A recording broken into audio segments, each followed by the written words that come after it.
बिस्मिल्लाहिर्रहमानिर्रहीम। आज हम बात करेंगे rich dad and poor dad के लेसन नंबर 1 के बारे में, फेयर एंड डिज़ायर।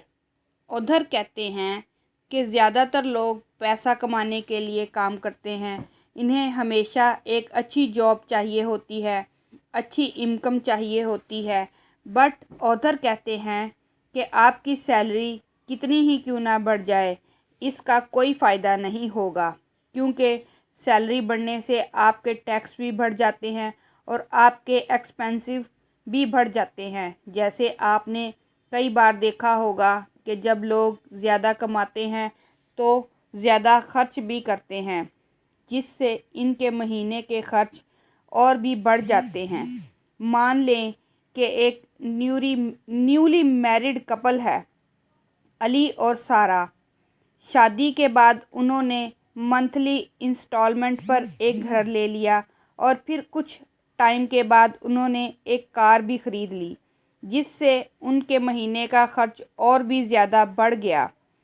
अब अली रोज़ काम पर जाता है, बहुत मेहनत करता है डर की वजह से, क्योंकि इसे डर है कि वो जॉब नहीं करेगा तो उसकी लाइफ ठीक तरीके से नहीं चल सकेगी। अब कुछ महीनों बाद उसके यहाँ एक बेबी आता है।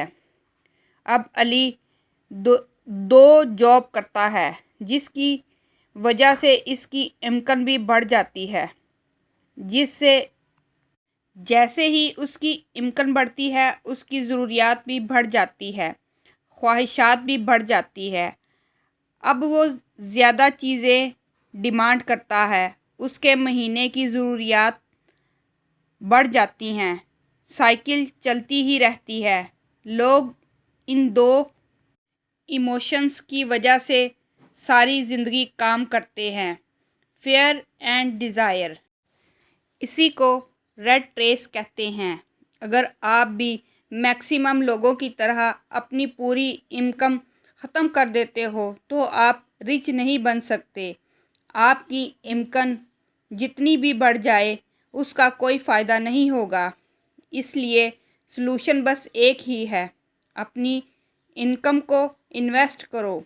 मेरे दोस्तों, इस कहानी में जो मैंने 2 नाम लिए हैं वो फ़र्ज़ी हैं।